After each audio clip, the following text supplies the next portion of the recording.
So yesterday what happened is, आप सभी में से, ऑडियंस में से किसी एक व्यक्ति ने मुझसे एक अपनी प्रॉब्लम शेयर की। उसने ये कहा कि यश, मुझे बहुत ही ओवरथिंकिंग की प्रॉब्लम है। कोई भी चीज़ छोटी-मोटी करने से पहले मैं बहुत ओवरथिंक करता हूँ। मुझे समझ नहीं आता कि यार मेरे साथ ऐसी प्रॉब्लम क्यों है, राइट? और काफ़ी लंबा पैराग्राफ में उसने चीज़ें शेयर की थी, बट मैं थोड़ा-सा ओवरव्यू में बता रहा हूँ कि उसको करियर को लेके, अपने रिलेशनशिप्स को लेकर, अपने पास्ट रिलेशनशिप्स को लेकर, अपने फ्रेंडशिप्स को लेकर बहुत ही ओवरथिंक करता है वो। किसी व्यक्ति को अप्रोच करने में भी वो ओवरथिंक करता है कि यार मैं करूँ, नहीं करूँ, किसी का रिस्पॉन्स क्या होगा? इवन इफ करियर में भी मैं कुछ स्टेप्स लेने का ट्राई करता हूँ, तो मुझे लगता है कि मैं क्या फेल हो जाऊँगा, ये होगा, वो होगा, ये होगा, वो होगा, वगैरह-वगैरह बहुत सारी चीज़ें उसने लिखी थी।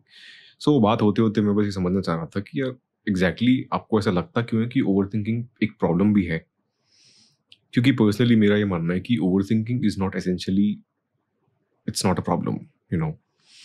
क्योंकि मेरा पर्सनली ये मानना है कि अगर आप रिस्पॉन्सिबल व्यक्ति हो ना, अगर आपके ऊपर कुछ रिस्पॉन्सिबिलिटी है, छोटी-मोटी रिस्पॉन्सिबिलिटी ही सही, लेकिन कुछ भी रिस्पॉन्सिबिलिटी है, तो आप ये अनडाउटेडली आप कुछ चीज़ों को लेकर ओवरथिंक करोगे ही करोगे। और दूसरा क्वेश्चन तो सबसे बड़ा ये है मेरा कि ओवरथिंकिंग का क्राइटेरिया या फिर किसने सेट किया है कि यार इतनी थिंकिंग नॉर्मल थिंकिंग होती, इतनी थिंकिंग ओवर थिंकिंग होती है? वो तो उसके परिणाम से होगा ना, उसके रिजल्ट्स क्या है, आपकी मेंटल हेल्थ पे ज़्यादा सोचने पर क्या असर आते हैं, आपकी फिजिकल हेल्थ में आपके क्या असर दिखते हैं, उससे डिसाइड होगा ना, राइट? चलो अगर उसके कुछ असर दिख भी रहे हैं, then why do you think overthinking is a problem? Overthinking कोई एसेंशियली एक प्रॉब्लम नहीं है। अगर आप सोचते-सोचते बस बैठे रहे हो, कुछ कर नहीं रहे, देन आई थिंक आपकी मेंटल हेल्थ पे, आपके फिजिकल हेल्थ पे कुछ चेंजेस या कुछ विजिबल चेंजेस या इम्पैक्ट या इफेक्ट्स दिखने लगेंगे। अदरवाइज आप काम भी कर रहे हो, उसके बाद आपको थॉट्स आते हैं कि यार ये होगा या नहीं होगा, वो तो नेचुरल है। अब नेचुरल चीज़ को आप ये कहोगे कि मुझे प्रॉब्लम है, सबसे पहली चीज़ तो उसको प्रॉब्लम कहना ही बंद कर दो। क्योंकि मेरा एटलीस्ट एसेंशियली जो चीज़ मुझे प्रॉब्लम नहीं लगती, मैं सबसे पहले तो ये कह देता हूँ कि यार आपने जो इतना लंबा मैसेज लिखा है, इसके अंदर लिखा है कि मुझे ओवरथिंकिंग की प्रॉब्लम है, मुझे ओवरथिंकिंग की प्रॉब्लम है। इसको प्रॉब्लम कहना बंद कर दो सबसे पहले तो। आधी चीज़ वहीं पे खत्म हो जाएगी। दूसरी चीज़, खुद को ये समझाओ कि यार अगर मैं सच में एक मैच्योर और एक रिस्पॉन्सिबल व्यक्ति हूँ, तो मुझे इस चीज़ से यूज़्ड टू होना पड़ेगा। ऐसा कभी भी नहीं होगा, इवन कोई बहुत ही सक्सेसफुल व्यक्ति भी है, तो वो ऐसा कभी नहीं होगा कि अरे आज तो बहुत ही चिल कर रहा है लाइफ में। उसको एक भी रत्ती भर का भी थॉट नहीं आता कि यार मैं शायद फेल हो जाऊँगा, शायद मैं ये हो जाएगा, शायद मेरी लाइफ में कुछ गलत होगा या नहीं होगा। होगा, आप लाइफ में किसी भी फेज़ में आ जाओगे ना, आपको होगा। मैं खुद को ही देखता हूँ कि जब मैं टीनेज के दौरान, तब तो मैं शायद कुछ ही नहीं कर रहा था। बट मैं करियर शुरुआत ही मैंने आई थिंक मैंने बहुत ही अर्ली स्टेजेस में मैंने चीज़ें करना शुरू की थी, तो इसलिए वो स्ट्रगलिंग फेज़ तो बहुत जल्दी आ गया था मेरा। बहुत जल्दी चीज़ें देख ली थी मैंने उस 10th से, आई थिंक मेरी 16 की एज थी, तब से बहुत सारी चीज़ें मैं ट्राई करता जा रहा हूँ, करते जा रहा हूँ, करते जा रहा हूँ। काफ़ी चीज़ें मैंने ट्राई की अपने करियर के साथ। इवन अगर मेरी पर्सनल साइड ऑफ थिंग्स की बात करूँ, तो मैं रिलेशनशिप्स में भी काफ़ी सारी चीज़ें, अलग-अलग प्रकार के लोगों से मिलना, इंटरैक्ट करना, सोशलाइज़ करना, वो मैंने काफ़ी अर्ली में ही पहले से ही रहा है कि इंटरैक्ट करते रहो, सोशलाइज़ करते रहो लोगों से, नए-नए लोगों से मिलते रहो।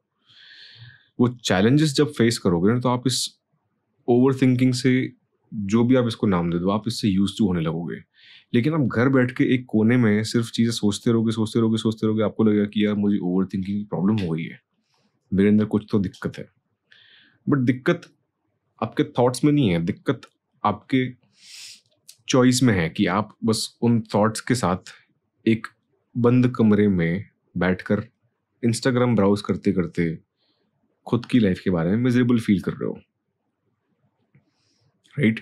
तो वो एक्टिविटी में प्रॉब्लम है कि आप कुछ नहीं कर रहे, घर बैठे हो, ना कोई एफर्ट करना है, ना कुछ प्रयास करना है कुछ करने का, एक भी स्टेप नहीं लेना, और फिर ये कहना है कि मुझे ओवरथिंकिंग की प्रॉब्लम है, इस वजह से मैं कुछ नहीं कर पाता। Then I think you don't understand the term responsibility.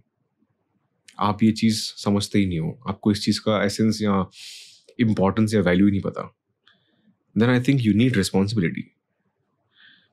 Right? कई बार मुझे लगता है कि अगर आपकी फैमिली आपके ऊपर कुछ रिस्पॉन्सिबिलिटी डालती है, तो वो मुझे लगता है कुछ हद तक अच्छा भी है। हमारा तो थोड़ा आई थिंक मुझे लगता है कि नेचुरली थोड़ी-सी कंडीशंस इतनी अच्छी नहीं थी, ऐसा कह सकते हैं।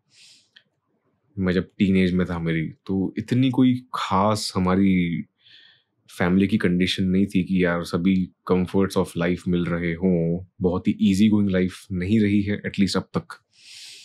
तो इस चीज़ से मुझे लगता है कि मैं काफ़ी यूज़्ड टू हो चुका हूँ।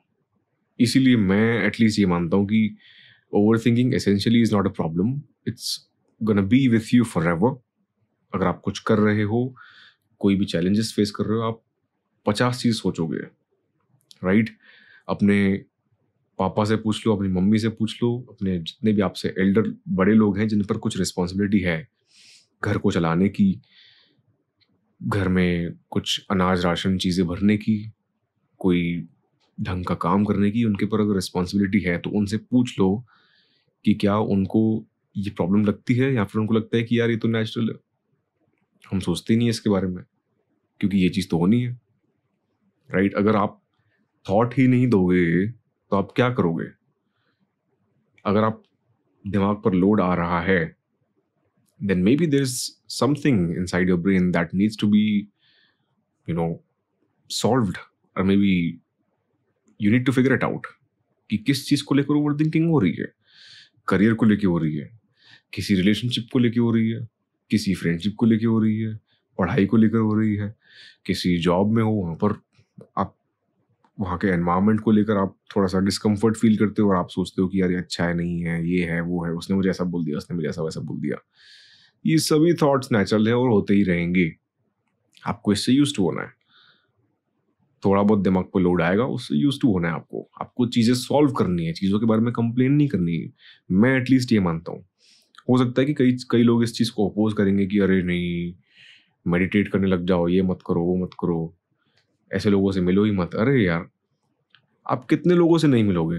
क्योंकि हर कोई अपने-अपने तरीके से बिहेव करेगा। आप सॉल्यूशन किस तरीके से निकालते हो मुझे ये बताओ? कुछ भी होता है आप हेडफ़ोन डाल के म्यूज़िक चला के बैठ जाते हो। अब मैं सोचूँगा ही नहीं, क्यों? क्योंकि म्यूज़िक इतना लाउड बज रहा है। अरे कितना भी लाउड म्यूज़िक बजाओ उसके बाद भी आपके थॉट्स कौन बंद करने वाला है भाई? आपके विचार तो बंद नहीं होंगे। तो ये क्या तरीका हुआ मुझे बताओ? इवन कई सारे लोग मेडिटेट करते हैं, मेडिटेशन। अब मेडिटेशन के दौरान भी आपको लगता है कि मेरा दिमाग धीरे-धीरे शांत हो रहा है, लेकिन शांत होने का विचार भी तो आ रहा है आपको। अगर मुझे पता है कि मुझे मेरा दिमाग शांत करना है, मुझे लगता है कि कई उसके बेनिफिट्स हैं, बट जब अगर कोई आपको थेरेपिस्ट रिकमेंड करता है कि यार आपकी कंडीशन इतनी खराब हो चुकी है कि आपको अब तो सच में ज़रूरत है ऐसी कोई चीज़ करने की, योगा और मेडिटेशन करने की। बट नॉर्मली मैं एटलीस्ट इन सब चीज़ों पे रिलाय नहीं करता। मैं रिलाय नहीं करता। मेरा पर्सनल प्रेफ़रेंस है। मैं कभी भी मुझे लगता है कि मैं ये तो नहीं कर पाऊँगा कि यार मैं अपने थॉट्स से परेशान हूँ और इस वज़ह से मैं मेडिटेट कर रहा हूँ। नहीं, मुझे लगेगा कि it's a fun activity, I will do it. मैं किसी चीज़ को सॉल्व करने के लिए मेडिटेट नहीं करूँगा। हो सकता है कि शायद मैं कभी करूँ फ्यूचर में, बट इस तरीके से तो नहीं करूँगा, क्योंकि मुझे पता है कि रियल लाइफ़ प्रॉब्लम्स के सॉल्यूशन भी रियल लाइफ़ एफर्ट से ही मिलेंगे, राइट? अगर मेरी कोई प्रॉब्लम है जिसको मुझे सॉल्व करने की ज़रूरत है, तो मेरे मेडिटेट करने से कुछ नहीं होगा। मुझे ग्राउंड लेवल पे जाके उस चीज़ को रिस्पॉन्सिबिलिटी लेके उस चीज़ की कुछ वर्क करूँगा, उस पे काम करूँगा, तब जाके वो सॉल्व होगी। मेरे घर बैठ के किसी कोने में मेडिटेट करने से कुछ नहीं होगा। हो सकता है कि कुछ समय के लिए मेरा दिमाग शांत होगा, लेकिन जब भी वो रियलिटी स्ट्राइक होगी, जब भी वो चीज़ मुझे फेस करनी पड़ेगी, फिर से क्या मेडिटेट करने बैठोगे क्या? आप क्या फिर से आँख बंद करके बैठ जाओगे? नहीं, नहीं, नहीं, नहीं, नहीं, नहीं, नहीं, मुझे दिमाग शांत रखना है, शांत रखना है, शांत रखना है। ऐसा तो नहीं होगा ना मेरे दोस्त। आपको चीज़ फेस तो करनी ही है। अब आपके ऊपर है कि आप बार-बार घर जाके दिमाग शांत करने के लिए मेडिटेट करते हो, या फिर आप एक बार के लिए भाई ठीक है, let's take it head on, आने दो चलो, क्या है? क्या दिक्कत है? ये दिक्कत है, सॉल्व करते हैं चलो। अरे लो ना उस चैलेंज को, उस रिस्पॉन्सिबिलिटी को उठाओ। जब उठाओगे तो आप ऑटोमैटिकली कॉन्फिडेंट फील करोगे, आप स्ट्रांग फील करोगे कि हाँ यार ये चीज़ तो मैं सॉल्व कर सकता हूँ ईज़िली। वो धीरे-धीरे वो फ्लो आने लगेगा कि हाँ यार अब तो कोई भी प्रॉब्लम आएगी ना, हम चैलेंज तो ले सकते हैं। मेरे अंदर चैलेंज टेकिंग एबिलिटी तो है। मैं चीज़ों से भागूंगा तो नहीं, बस इतना मुझे पता है कि मैं किसी भी चीज़ से भागूंगा नहीं। बस कोई भी चीज़ आएगी तो मैं उसकी रिस्पॉन्सिबिलिटी लूंगा और उसको सॉल्व करके ही छोड़ूंगा। Simple as that. मुझे एस्केप नहीं करना। मुझे मेरे दिमाग को शांत करने के लिए कोई एक्टिविटी करने की ज़रूरत नहीं है। नॉर्मल हम एक चाय पीते पीते सोचते हैं, 50 चीज़ें आ रही, 50 चीज़ों के बारे में सोचो। मैं इस चीज़ में बिलीव करता हूँ कि अगर मुझे 50 अलग अलग चीज़ों के बारे में थॉट्स आ रहे हैं, वो थॉट्स परेशान कर रहे हैं, कोई बात नहीं, ब्रेक ले लो। और उस ब्रेक के दौरान आप उन थॉट्स को सबसे पहले तो सोचो कि किस चीज़ के बारे में थॉट्स आ रहे हैं, सॉरी। और उन थॉट्स को थोड़ा थोड़ा आप हायरार्की में सेट करने लगो कि यार ये थॉट इस चीज़ के बारे में क्या इतना इंपॉर्टेंट है, या फिर ये जस्ट एक बेसलेस असम्पशन है जो चीज़ शायद होने ही नहीं वाली है। कई बार ऐसा होता है कि मोस्टली आपके जो थॉट्स हैं वो आपके बस असम्पशंस होते हैं। आपको लगता है कि ये चीज़ होगी, लेकिन प्रोबेबिलिटी बिल्कुल भी ऑलमोस्ट क्लोज टू जीरो है, राइट? तो आपको ये खुद से हायरार्की सेट करनी पड़ेगी कि यार ये चीज़ शायद होने ही नहीं वाली, मैं बस एंटिसिपेट कर रहा हूँ कि शायद हो जाएगी। होगा तो क्या करूँगा, अंदर से अभी से डर रहा हूँ मैं। आप डर रहे हो सोच सोच के, और फिर आप बोल रहे हो कि मुझे ओवर थिंकिंग की प्रॉब्लम है। मैं ये नहीं कह रहा हूँ कि मेरी कही हुई बातें सभी लोगों पर अप्लाई हो जाएगी, नहीं होगी, नहीं ही होगी। हर एक का इंडिविजुअल अलग एक्सपीरियंस रहेगा, हर एक का यूनिक एक्सपीरियंस रहेगा किसी भी चीज़ को लेकर। बट आपको अपने अपने लेवल पे ही सोचने की ज़रूरत है कि किस चीज़ को लेकर मुझे थॉट्स आ रहे हैं, मुझे क्या करना पड़ेगा, मुझे कितनी रिस्पॉन्सिबिलिटी उठानी पड़ेगी, कितनी रिस्पॉन्सिबिलिटी मुझे डिवाइड करनी पड़ेगी, क्योंकि मैं कितना लोड ले सकता हूँ मेरे पीछे, मेरी पीठ पर कितना वजन उठा सकता हूँ, मुझे खुद को पता होना चाहिए ना, राइट? तो मुझे रिस्पॉन्सिबिलिटी लेनी है, लेकिन कितनी लेनी है उस चीज़ का भी अंदाज़ा होना ज़रूरी है, राइट? अब इस चीज़ को लेकर कितने सारे वीडियोस बने हुए हैं। ओवर थिंकिंग का सोल्यूशन मेडिटेशन, ओवर थिंकिंग का सोल्यूशन मेडिटेशन, ओवर थिंकिंग का सोल्यूशन मेडिटेशन। मुझे लगता है यार ये सोल्यूशन तो नहीं है। मैंने इसीलिए कहा कि हो सकता है कि कई लोगों के लिए वर्क करे, बट रियल लाइफ प्रॉब्लम्स को आप सॉल्व सिर्फ और सिर्फ रियल लाइफ एफर्ट से ही कर सकते हो। अपने थॉट्स को बंद करके, अपने थॉट्स को शांत करके कुछ नहीं होगा। मैं बस ये समझता हूँ। इसीलिए मुझे एटलीस्ट, मैं लोगों का तो नहीं जानता, एटलीस्ट मुझे लगता है कि मेरे लिए कोई भी ऐसी प्रैक्टिस वर्क नहीं करने वाली। ना ही मैं चाहता हूँ कि कोई ऐसी प्रैक्टिस वर्क करे मेरे लिए। हो सकता है कि मैं करूँगा, definitely try, but as a fun activity, as you know some sort of a pastime, you know जैसे कि मैं वर्कआउट करता हूँ, एक्सरसाइज करता हूँ, उस तरीके से मैं एज अ फन एक्टिविटी शायद हो सकता है कि मैं रूटीन में उसको इनकलकेट कर लूँ। बट मैं किसी प्रॉब्लम को सॉल्व करने के लिए ऐसी चीज़ तो नहीं करूँगा कि यार मुझे बैठ के करना ही पड़ेगा। जिन लोगों के लिए करता है वर्क करें, मुझे पसंद नहीं है ये सब solutions. So at least I think I am totally free to share my opinions, it's my channel after all. So अगर आप मेरी बात में थोड़ा सा भी बिलीव रखते हैं तो एटलीस्ट आप इस तरीके से एक बार सोच के देखो। मेरा सिर्फ ये काम है कि अगर आप किसी चीज़ को इस एंगल से देखते हो तो मेरा काम है कि आपको उस चीज़ को देखने का एक और एंगल प्रोवाइड करना या पर्सपेक्टिव प्रोवाइड करना। शायद आप अगर इस चीज़ को यहाँ से देखो तो मे भी हो सकता है कि आपको इस चीज़ का सोल्यूशन मिल जाए। बाकी rest everything is up to you. आप किस तरीके से चीज़ों से डील करते हो वो आपके ऊपर ही है।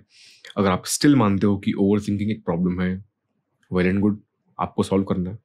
अगर आप ये मानते हो कि ओवर थिंकिंग एक प्रॉब्लम नहीं है, मुझे उसको किस तरीके से यूज़ करना है अपने काम में, I am a strong believer कि ओवर थिंकिंग को कहीं ना कहीं आप यूटिलाइज भी कर सकते हो। मैं पर्सनली मानता हूँ कि मैं बहुत ही यू नो ज़्यादा ओवर थिंक करता हूँ चीज़ों के बारे में। चाहे किसी काम को ले लो, चाहे किसी व्यक्ति के बारे में ले लो, चाहे किसी अपॉर्चुनिटी के बारे में ले लो, चाहे मेरे पास्ट एक्सपीरियंसेस के बारे में ले लो। बट मुझे लगता है कि ये मेरी ओवर थिंकिंग मुझे कहीं ना कहीं हेल्प करती है, बहुत ही ज़्यादा। मेरे फ्यूचर के स्टेप्स के बारे में, मेरे अभी के मुझे क्या क्या स्टेप लेने हैं, मुझे क्या क्या चीज़ें मेरे रूटीन में इनकलकेट करनी पड़ेगी, मेरे प्लान्स में ऐड करनी पड़ेगी, उस तरीके से मुझे कहीं ना कहीं मेरी ओवर थिंकिंग हेल्प भी करती है, आई बिलीव। सो यस, अगर आप ऐसा मानते हैं कि ओवर थिंकिंग एक प्रॉब्लम नहीं है तो वो भी good for you after all, Well, I just hope I made some sense. I just hope, at least, I hope I was able to provide you a few different perspectives to look at a problem, or maybe just an anticipated problem called overthinking. I'll see you in the next one. Until then, remember, keep shining.